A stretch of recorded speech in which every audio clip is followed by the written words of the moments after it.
Сейчас остановись на минуту.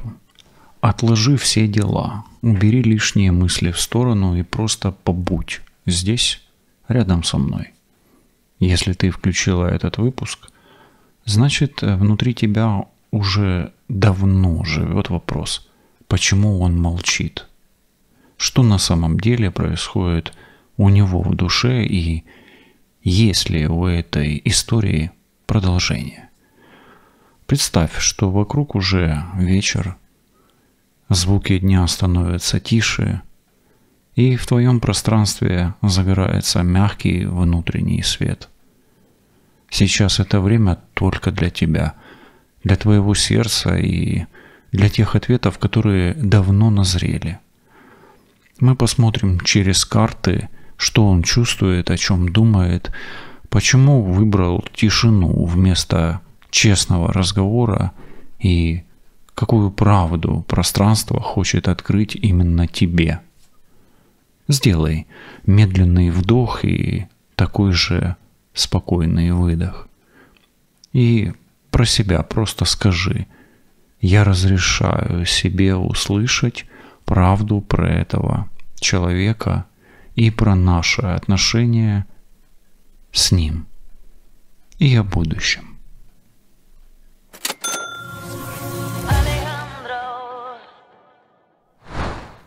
Я возьму колоду и мягко настроюсь на того мужчину, о котором ты сейчас думаешь. Подумай о нем, представь его взгляд, его голос. Смотри, выпадает луна. Похоже, не так-то ему и просто без тебя.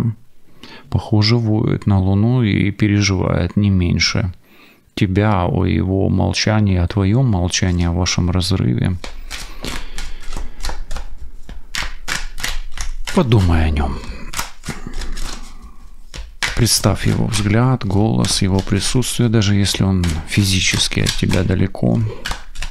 Вспомни ту тишину, которая стоит между вами, и то, как ты себя в этой тишине чувствуешь.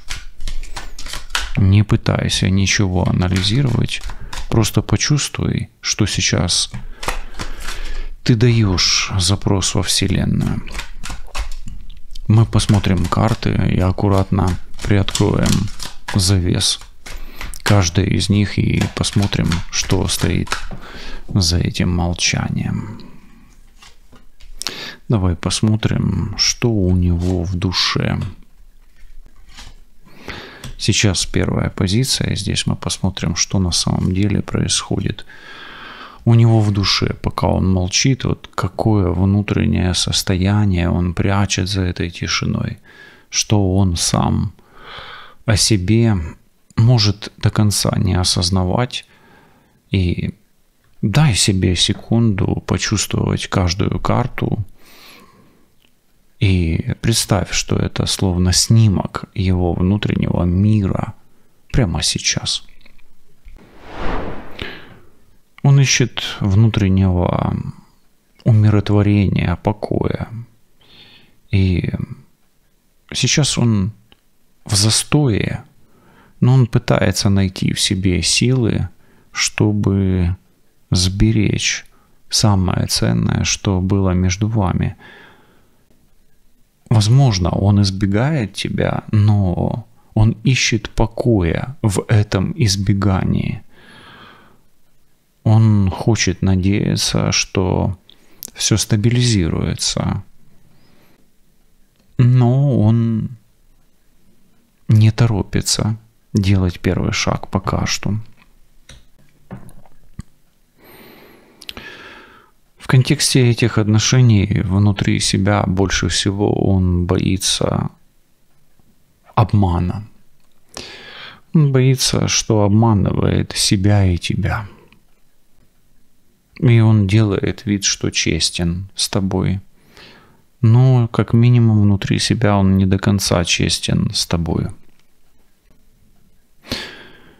В глубине себя также он молчит о том, что заигрался и, возможно, не заметил, что игра вышла из-под контроля. И Он подавляет те мысли и чувства, что, возможно, играл нечестно, возможно, не давал играть тебе по правилам, возможно, переписывал правила игры на ходу, ну и, возможно, пытался играть только по своим правилам.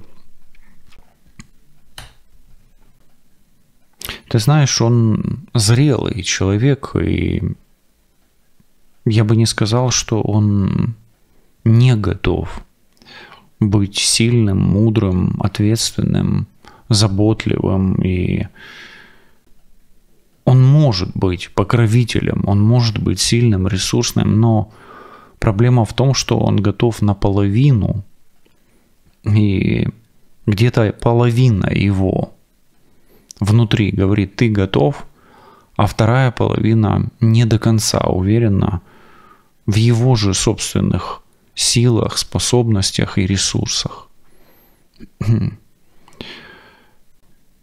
Он на 50% готов к близости и на 50% готов открывать полностью свое ресурсное состояние, свою ресурсную базу. И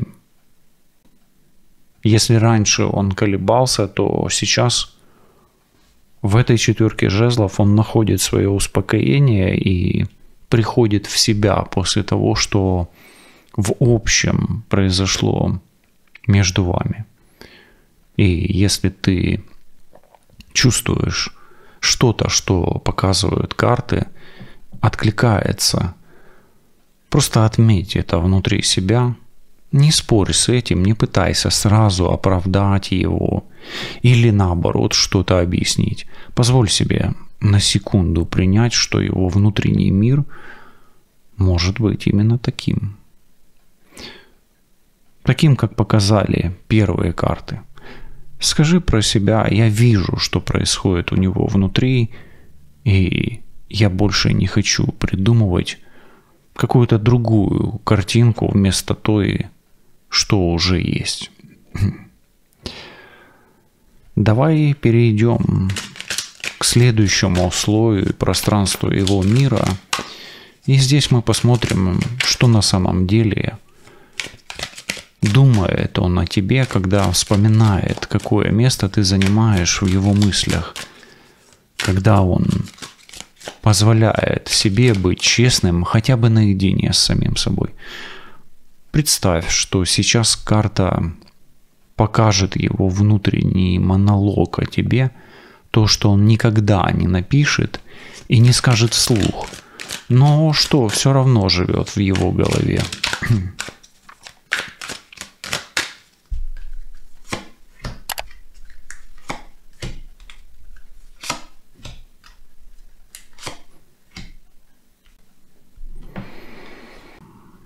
Он видит тебя не единственной, но одной из тех, кто подталкивает его к росту, к материальному росту, физическому росту, духовному росту.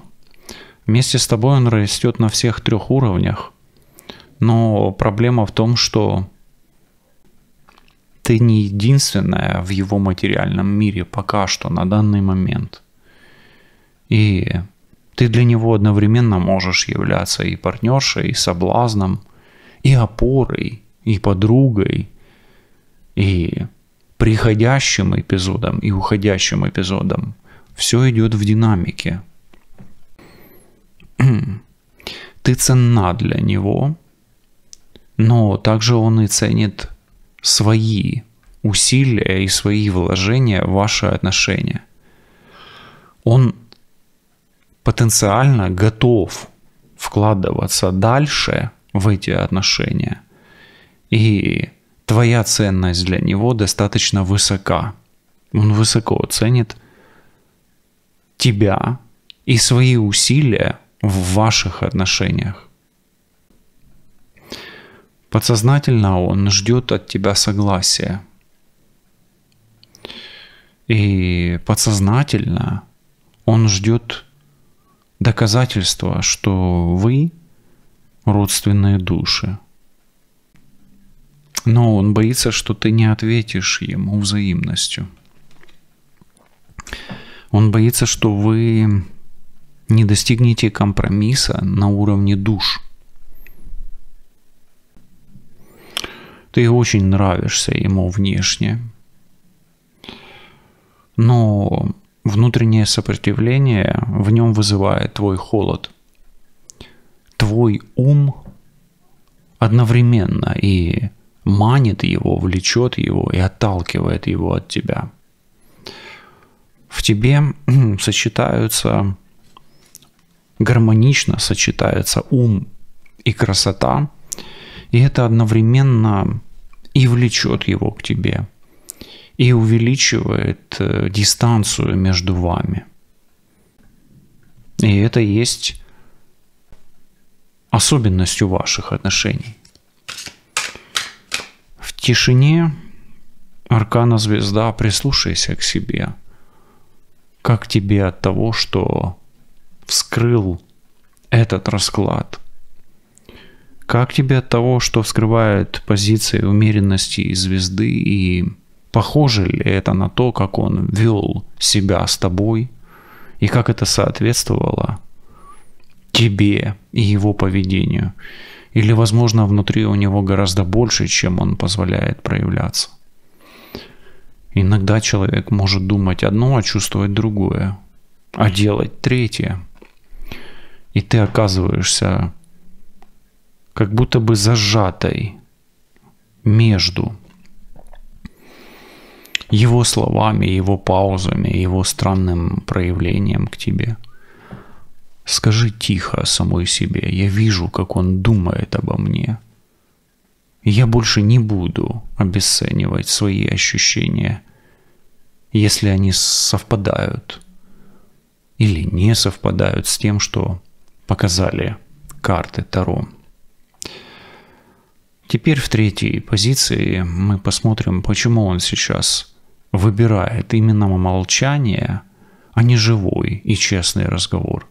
Что стоит за этой тишиной, какой страх, какое сопротивление, какое удобство для него может быть спрятано в его отсутствии действий. Представь, что этот расклад ответит на вопрос, почему он так поступает именно сейчас. Не в теории, не вообще как человек, а именно в этой ситуации, именно с тобой. Давай посмотрим, почему он так поступает.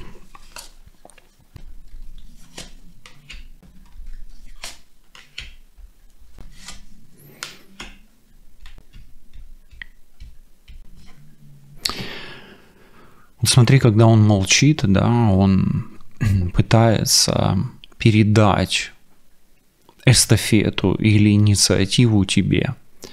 Поэтому, когда он молчит, он экономит свой ресурс, экономит свои силы, время. И он получает физический отдых и проверяет тебя на инициативность таким образом. Здесь пустой аркан, и он боится не контролировать хаос, если вдруг заговорит, и боится запутаться, возможно, в своей лжи или не понять тебя, боится запутаться. Его молчание – это попытка добиться успеха, и это никак не трусость.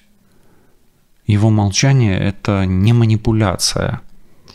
А если и манипуляция, то в этой манипуляции нету растерянности, но есть некая боль и желание добиться своего, получить свой результат, несмотря ни на что. От решительного шага его удерживает неспокойствие.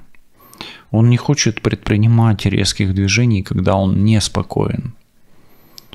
И от решительного шага его может удерживать и другая женщина. Но, учитывая то, что здесь звезда, есть Водолей и Весы, и здесь Весы, и она тоже может быть Водолеем, от решительного шага его все-таки больше удерживает женщина, которая по-настоящему является намного умнее, нежели ему казалось. Если это твой интеллект, твой ум, то он где-то его останавливает. Поэтому, возможно, он опасается за то, что боится, что ты знаешь намного больше о нем, о том, как он думает, чем ему казалось изначально. Вот его молчание больше может быть для него способом ничего не решать. Поэтому пусть он молчит, и это будет способ для него ничего не решать и перекладывать ответственность. Не выбирать, не объяснять, не брать на себя ответственность за твое состояние и за то, что между вами уже произошло. Вот просто подумай, все взвесь прямо сейчас. Вот сколько твоей энергии застряло в этом ожидании, сколько времени ты провела в мыслях о том, что у него в голове, вместо того, чтобы почувствовать, что происходит у тебя в душе. Скажи про себя: я вижу причины его молчания, и я больше не буду растворяться в чужой неопределенности. Я имею право видеть вещи такими, какие они есть, а не такими, какие хочется видеть мне.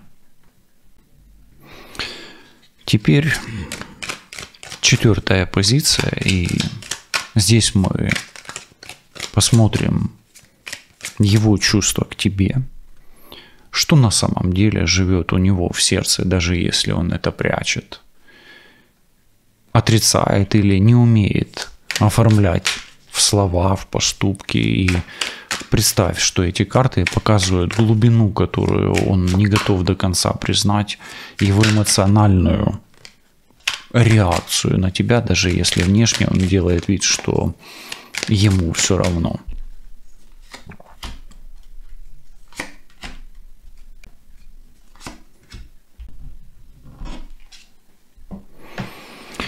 Сейчас ты никаких эмоций у него можешь и не вызывать. Но это возможно потому, что он сам не находит в себе покоя, места, не может найти в себе ресурса и может даже думать, что это конец. Поэтому, по сути, здесь нет нежности, здесь нету страсти, здесь нету и жалости, ревности, зависти, восхищения. Здесь нет ничего. Возможно, здесь есть сожаление. Возможно. А возможно, здесь есть боль, которая проходит. Вот это он на уровне эмоций может ощущать. Где-то, может быть, это и страх, но, скорее всего, уходящая боль. Смотри, он больше привязан к тебе не эмоционально, а интеллектуально. И это больше ментальная связь, чем какая-то глубинная. Его с тобой связывает правда. И эта правда должна быть чистой. Но вот вопрос, насколько она чиста, если есть 7 мечей, и если есть близнецы, поэтому его с тобой связывает как минимум половина правды. И если он и был с тобой честен, то наполовину. И здесь очень много весов и близнецов. И этим раскладом управляет энергия Водолея. И попытка уравнять чаши. Уравнять чаши. Попытка понять. Поэтому его эмоциональная привязка к тебе есть попыткой понять тебя. У него есть опасение потерять тебя, но страха потерять тебя у него нету. Опасения есть, страха нет. Но вот смотри, в его сердце все еще болит тепло чувств к тебе. Да, они могут постепенно угасать, но они все же есть. Да, они направлены в разную сторону, но он опасается потерять тебя. Да, правды между вами было 50%, но она же все равно была. И она была светлой. Почувствуй, как тебе от этих откровений. И, может быть, ты давно подозревала, что в этих откровениях есть что-то большее, чем он показывает. А может быть, наоборот. Карты подтверждают твою боль, твои ощущения, что он эмоционально рядом не так, как хотелось бы тебе. И очень важно сейчас не предавать себя, не уменьшать свои чувства и не делать вид, что тебе достаточно того формата, который он предлагает, если это не так. Скажи про себя: я признаю его чувства такими, какие они есть. И я признаю свои чувства такими, какие они есть. И я имею право не обесценивать ни одно из них. Давай посмотрим, какие перспективы есть в ваших отношениях. Мы посмотрим, появится ли у него внутренняя готовность сделать шаг к тебе. И самое главное, на то, что тебе опираться, когда он молчит и пока ситуация для тебя не до конца ясна. Представь себе, что эти карты как перекресток, и они будут показывать, куда может повернуть эта история, если ты останешься в том, что есть. И какую точку опоры пространство предлагает именно тебе. Давай посмотрим.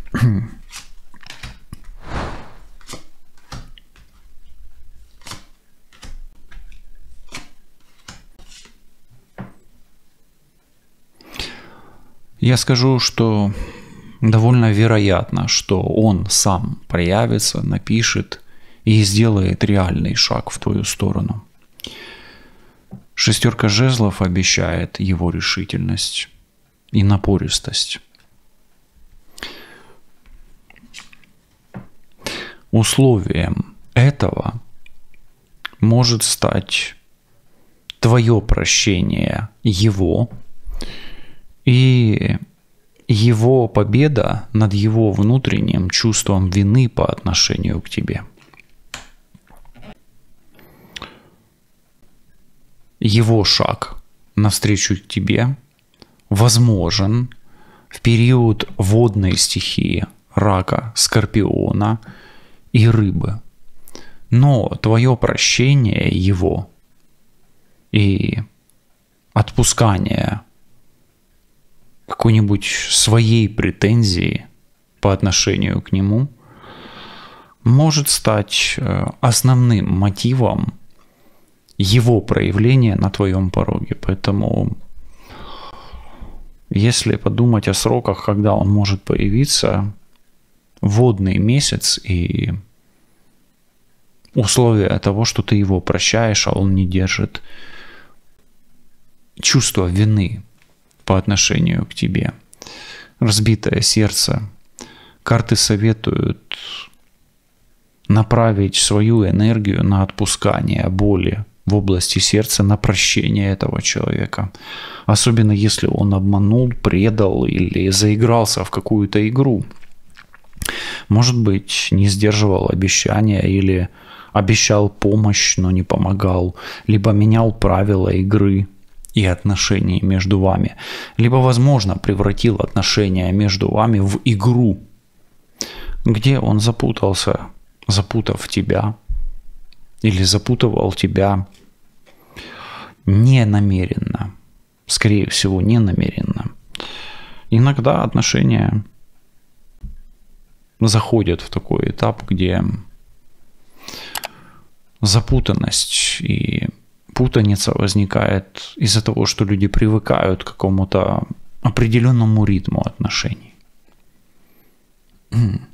Поэтому постарайся направить свою энергию на прощение, и, скорее всего, тебе и ему станет легче, и возможность сближения между вами станет более реальной, нежели она была в предыдущем раскладе.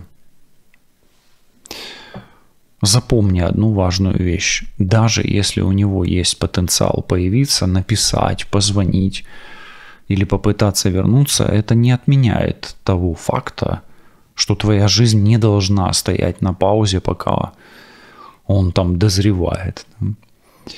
Спроси сейчас себя тихо, чего я хочу на самом деле. Хочу ли я дальше жить в ожидании его шага? Или я готова вернуть себе свои желания, свои планы, свое движение вперед? Скажи про себя, я ставлю или оставляю ему его выбор, а себе возвращаю свое будущее, свою энергию, свое право быть счастливой независимо от его тишины. Проговори это и можешь написать в комментарии. Сейчас сделай еще один медленный вдох и такой же мягкий выдох. Ты услышала то, что показывают карты про его молчание, про его внутренний мир, про его чувства и про возможные шаги. Очень важно помнить, его тишина – это тоже ответ. Она говорит не о том, какая ты, а о том, насколько он готов или не готов идти в глубину, брать ответственность и быть честным с собой и с тобой. Ты имеешь право на человека, который говорит с тобой, а не прячется в паузах. Ты имеешь право на отношения, в которых тебе не нужно читать между строк и жить только догадками. Скажи сейчас про себя: я возвращаю себе свою силу. Я перестаю жить только ожиданием. Я выбираю людей, которые выбирают меня. И если ты чувствуешь, что этот расклад откликнулся в твоей истории, значит, это послание было именно для тебя. Если ты хочешь посмотреть глубже именно свою ситуацию, свои перекрестки и свое будущее с этим человеком, возможно, с другим, я буду ждать тебя на личном раскладе. А прямо сейчас я хочу достать тебе карту «Совет высших сил». Что хотели передать тебе карты этим раскладом? Как бы ни было тяжело, больно, возможно, горько в этих отношениях, помни, что судьба тебе дает еще один шанс. Он у тебя есть. И каким это будет шанс? Дашь ли ты шанс этим отношениям? Или дашь ли себе шанс на новые отношения, но с другим человеком? Ответ напиши в коментарі. Все буде добре. Побачимось. Почуємось. Па-па.